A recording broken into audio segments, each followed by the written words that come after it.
రూపకల్పన చేసినట్టు ఒక రాష్ట్ర ముఖ్యమంత్రికి వేరే విషయాలు ఏమీ లేనట్టు బ్రాందీ సీసాల మీద క్యూఆర్ కోడ్ పెడుతున్నామని చెప్పని ప్రెస్ మీట్ పెట్టి చెప్పేటంత ఖాళీగా ఉన్నాడు నారా చంద్రబాబు నాయుడు గారు.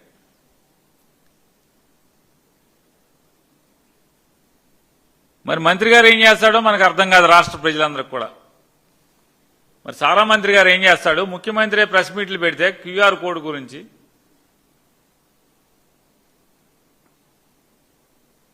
ఆ సారా మంత్రి గారు ఇంకా గొప్పోడు. విలేకరులను తీసుకుని బ్రాందీ కోట్లకి వెళ్లి సీసాల మీద క్యూఆర్ కోడ్ ఫోన్ పెట్టి స్కాన్ చేస్తున్నాడు. అయ్యా, జగన్మోహన్ రెడ్డి గారు ప్రభుత్వం మొదటి రోజు నుంచి కూడా డిస్టిలరీల్లో తయారయ్యేటువంటి ప్రతి మద్యం బాటిల్ మీద క్యూఆర్ కోడ్ లేకుండా, ఫ్యాక్టరీ గడప దాటతాకి లేకుండా చర్యలు తీసుకుని ఫ్యాక్టరీలో కూడా ప్రతి సీసాని స్కాన్ చేసి ఎక్సైజ్ అధికారులు దాన్ని ప్రభుత్వంచే నడపబడుతున్నటువంటి ఏపీబీఎస్ఎల్ డిపోలకి చేరటం, అక్కడ స్కానింగ్ జరగటం, క్యూఆర్ కోడ్ అక్కడి నుంచి షాపులకి వెళ్ళినా అక్కడ కూడా స్కానింగ్ జరగటం. ఇది గడిచిన 5 సంవత్సరాలుగా ఈ కార్యక్రమం జరుగుతూ వస్తుంటే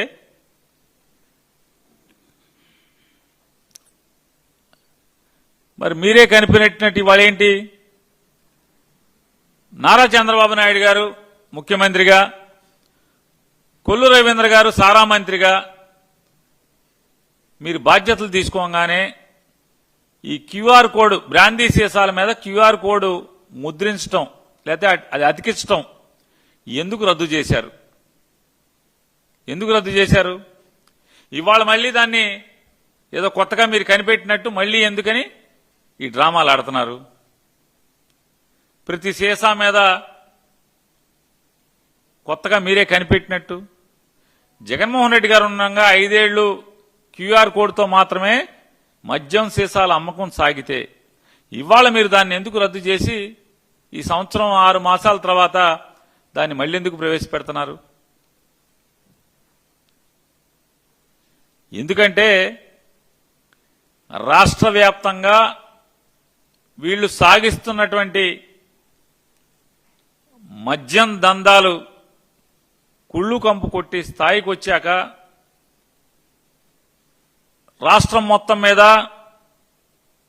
పాలకుల యొక్క వాటాలు తీసుకునే స్థాయికి దాని నుంచి కూడా వీళ్ళ చేయి దాటి కల్తీ మద్యం పరిశ్రమలు విచ్చలవిడిగా వీళ్లు అనుకుంటున్నటువంటి పరిస్థితులు చూసి కంగారు వచ్చినట్టుంది. కంగారు వచ్చి ఇప్పుడు కొత్తగా ఈ డ్రామా మొదలుపెట్టారు, క్యూఆర్ కోడ్ డ్రామా. 16 మాసాలుగా మీ దొంగ వ్యాపారం, నకిలీ వ్యాపారం మేమే పట్టుకున్నాం కదా అని ఒక సోగ్గాడు మాట్లాడుతున్నాడు. ఆయన మీరు పట్టుకోలా, ఆ ఫ్యాక్టరీల్లో తయారై ఫ్రాంచైజీల ద్వారా రాష్ట్ర వ్యాప్తంగా ఉన్నటువంటి అన్ని మద్యం దుకాణాలు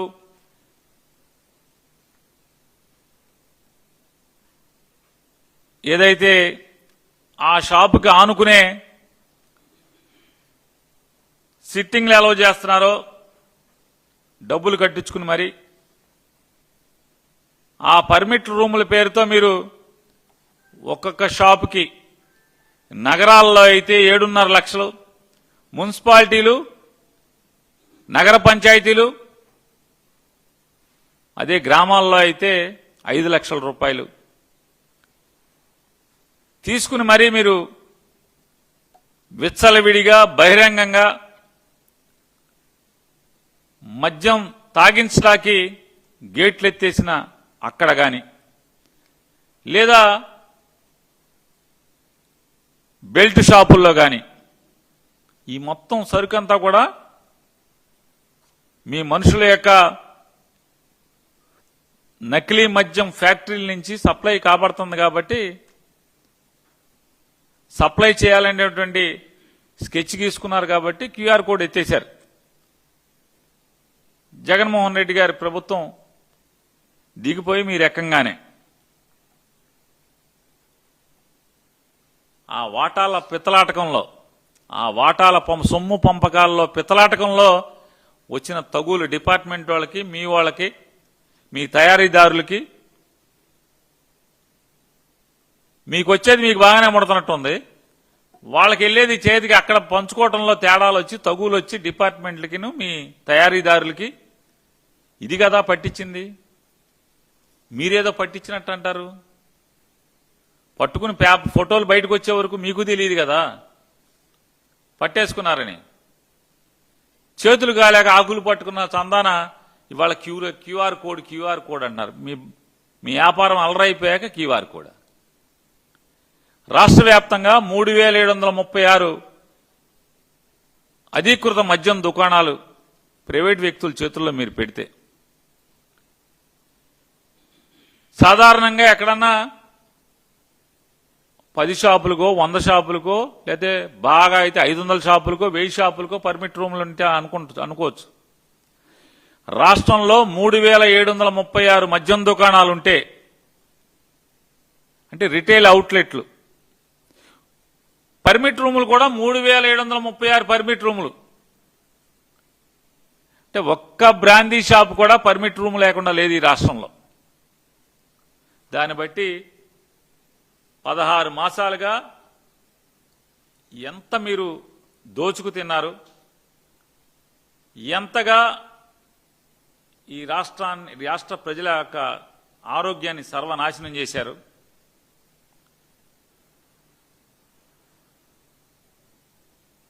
మీరు చెప్పండి. పర్మిట్ రూమ్లో స్కాన్ చేసేది ఎవడు?